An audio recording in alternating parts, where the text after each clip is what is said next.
Okay, in this video, we're going to look at the top 10 chess traps, and we're going to start it off. We're going to kick this off with one of the most famous chess traps, especially at the beginner level.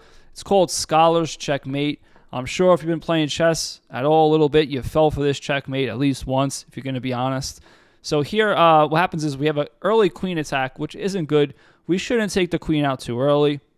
However, a lot of times our aggression pays off at the beginner levels in chess. If black plays g6 right away, sometimes that happens. We have a check and black will lose the rook, so that's not good. So black should play knight c6 here, defending the pawn. And after bishop c4, setting up the scholar's mate. If black doesn't see it and just develops, we have checkmate. So we can win the game in 4 moves. Now I should say that after this bishop c4 move, black should play g6 now. Now there's no taking over here because the knight's there defending the pawn. So we play queen f3, and after queen f3, knight f6, blocks the checkmate, and the game is fine here. All right, let's move on to number 2, the Tennyson Gambit. It comes out of the Scandinavian opening, which is e4, d5 here. And instead of taking like we should, this is the main line, just taking, we're going to set up the Tennyson Gambit trap here. So we're going to play knight f3, giving up the pawn, but then we're going to play knight g5. Knight g5 is attacking the pawn again. And if black defends the pawn, we're just going to play d4. If black plays en passant and takes that pawn, we're just simply going to take back with the bishop. And now we have our knight out, our bishop out, and our queen's ready to come out of the game. And black's fine here, but a lot of times black will play h6 to kick out the knight. This is a very big mistake because we have knight takes f7, forking the queen and the rook. And if the king takes, that's even worse because now pause your videos and try to find white's stunning move here. White actually plays bishop g6 and the queens are hitting each other and black cannot come back and protect the queen because the bishop's guarding that square. So black has to take. And now we win the queen and we should go on to win the game in this position. Okay, the next opening trap is called the England Gambit. And here we play e5. So after e5, we're obviously gambiting that pawn on e5. And now we threaten to get it back. White will play knight f3, holding on to that pawn, and then we play queen e7, attacking the pawn again. White should play bishop g5 here, but a lot of times white will be greedy and will play bishop f4, trying to hold on to that pawn. The problem is now we can deploy our trap, which is queen b4 check. Now we're also attacking the bishop, which just wins a piece. So we're going to have bishop d2 here. And then we're simply going to take on b2, attacking the rook. And after that, you'll see that white has a move, bishop c3, which looks promising because it's defended by the knight. It's hitting the queen, and it's defending the rook. But now we have bishop b4, pinning the bishop, and now the bishop can't take the queen because that's illegal. So if we have a trade right here, now we're attacking this check, we're attacking the rook. If white tries to just protect the rook, we just throw in this check. White's going to lose the queen. Whatever white does here, though, it's going to go wrong. After bishop f4, white already went astray in this position. Okay, the next one's one of my personal favorite opening traps, and it comes out of the Indian Lazard Gambit. And here we play e5 again, and white takes the pawn, and then we play knight g4 here. Looks pretty harmless. And white goes to kick out the knight, which is a horrendous mistake. Pause your videos and try to find this one out. This one is one of the sickest chess traps out there. Black just plays knight e3, and the game is over. The queen is stuck and cannot move, so the queen is essentially checkmated. The only way to save the queen is to take the knight, which lands into a fool's mate checkmating pattern. Only move is g3, and now we have queen takes g3, checkmate. That is a crazy good opening trap.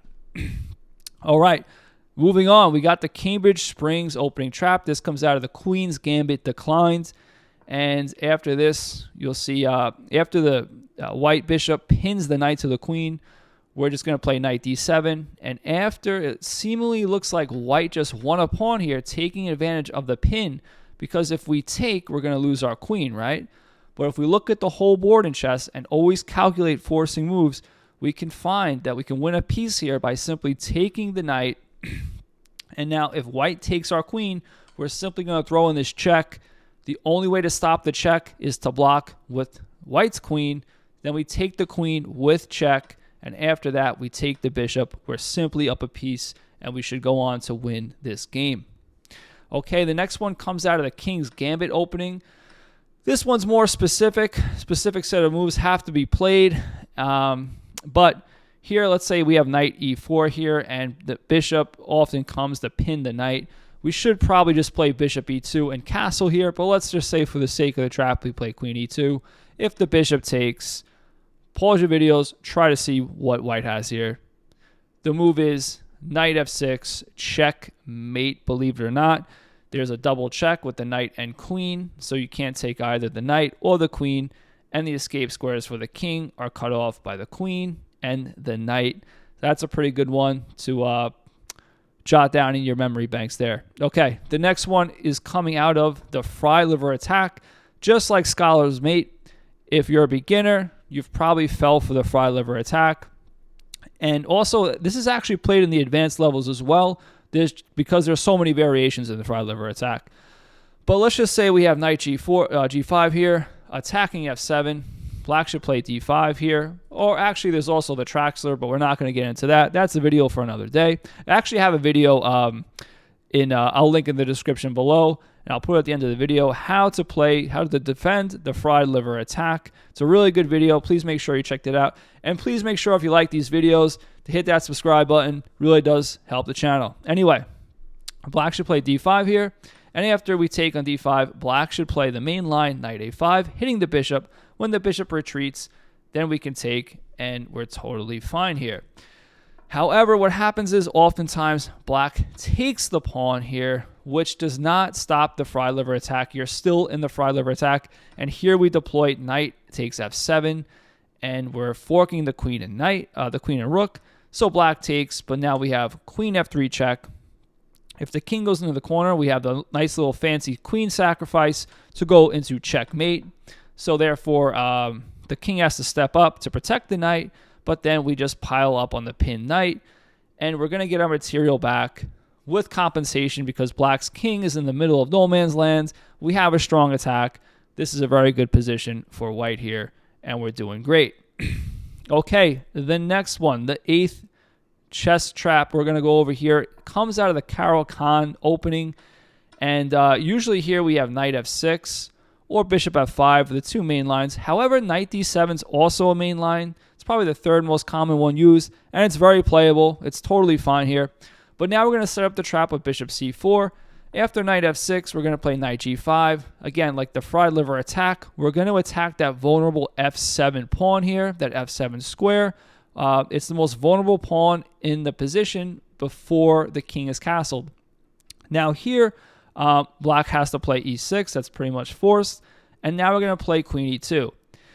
Now, I should say black is totally fine. This is a very playable opening variation in the Carol Khan. All black has to do is play knight b6 here, and it's just unleashing the defense on e6 with the bishop and also hitting this bishop with the knight.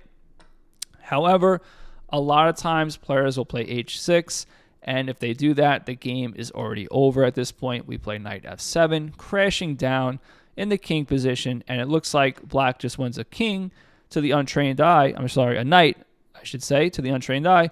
However, we have check. Only move is king g6. Then we have check and checkmate. So add that one to your arsenals. That's a good one. All right, now, second to last, the 9th chess trap we're going to go over here comes out of like the second move of the game, actually. And this is why you never play f6. If black plays f6 right away, we can simply just take the pawn and win a pawn here. And now black should play queen e7. But let's just say black's wondering why you sacrifice the knight and takes your knight. Here we play queen h5. You cannot play g6 for the same reason we went over in the Scholar Mate pattern, because we have check, winning the rook. Although that's the best thing black can do at this point. But let's say black's a little savvy to that and thinks he can get out of this and plays king e7.